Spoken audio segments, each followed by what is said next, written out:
Back to that big story developing tonight. Twitter suspending the accounts of several journalists who cover the platform and its new owner, Elon Musk. The suspensions all happening abruptly in the last couple of hours. With us for more, Alex Stamos. He's the former chief security officer at both Facebook and Yahoo. He's now a partner at the Krebs Stamos Group. Alex, we are lucky that you are on with us tonight.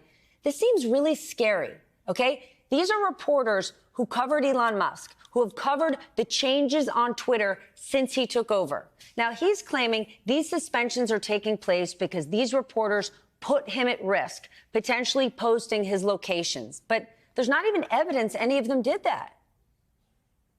That's right. He's now suspending reporters who have linked to people who have posted the location of private airplanes that are tracked by a open network of people across the United States, including Musk's private jet, and not the people who run the accounts themselves, but just journalists who have reported on that fact are now being banned.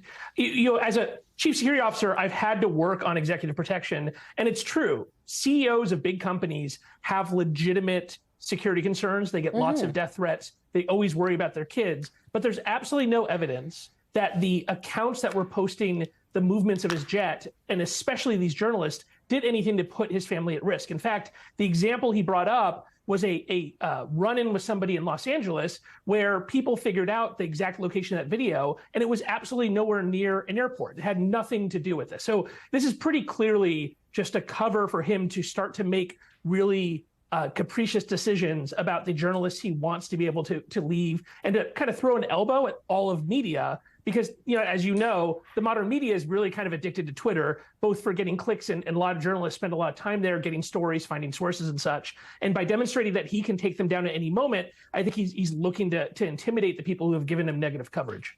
Given that this is Elon Musk's mindset at this moment, how concerned should we be? Earlier this week, they basically got rid of their Trust and Safety Council, something you know a whole lot about.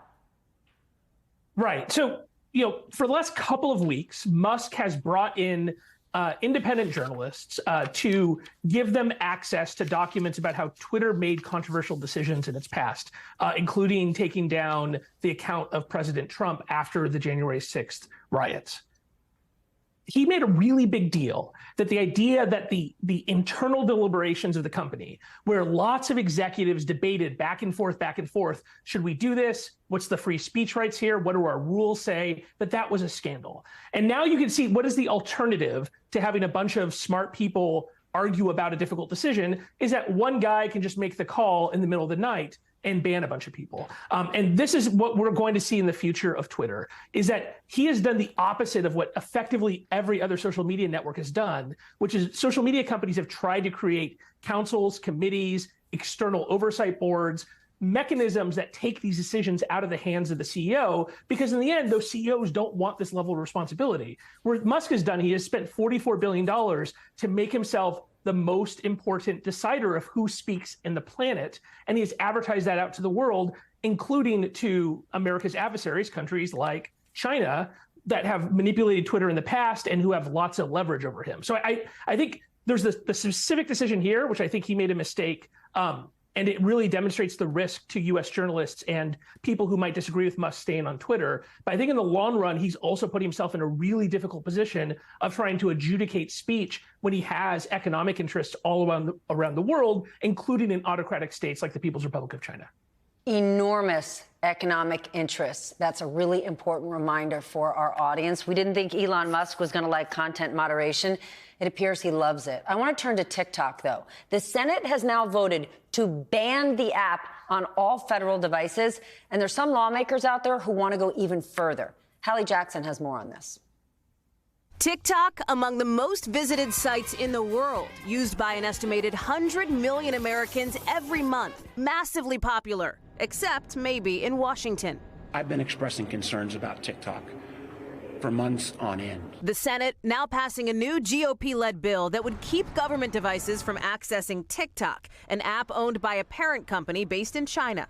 This administration needs to force TikTok to put up a firewall, U.S. TikTok, between itself and Beijing. A separate bipartisan proposal introduced this week would ban TikTok altogether in the U.S., citing security concerns. Neither bill is likely to become law this session, but it all highlights the growing push in government. A dozen states, including 2 more today alone, now forbid TikTok on some or all employee devices. We do have national security concerns, at least from the FBI's end. TikTok has said it does not store U.S. user data in China and does not share information with the Chinese government. It's negotiating a deal with the Justice Department to address security concerns. The legislation that you've seen in the states and in the Senate doesn't actually solve any real problem at all. We've been working with the federal government on a solution that we believe solves any perceived problem with TikTok beyond a shadow of a doubt.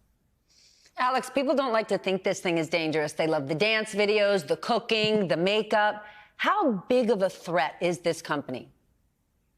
Yeah, at this moment, there's not a lot of evidence that TikTok is a huge threat, but I think it does indicate a number of risks. The first interesting thing is that TikTok is the first Chinese company to just beat the American social media companies at their game.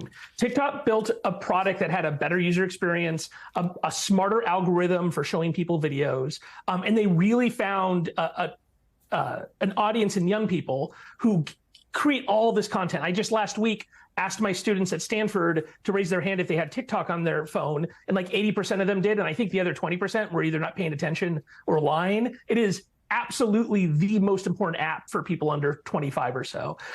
There are 2 sets of concerns. There's the privacy concerns about what data they have, but I think longer term, the concern a lot of people have is that TikTok, unlike, say, a Twitter or a Facebook or an Instagram, is all algorithmic. It has very little to do with who your friends are, who your physical social network is. TikTok decides what videos you see. And so if you consider the fact that the Chinese government has really invested in their propaganda capabilities in languages other than Chinese, especially because of the COVID crisis and their desire to shape the narrative around COVID, then you have to really be concerned about, could they influence TikTok into changing the ways that people consume news around the world, especially young people, and slant it towards a Chinese direction?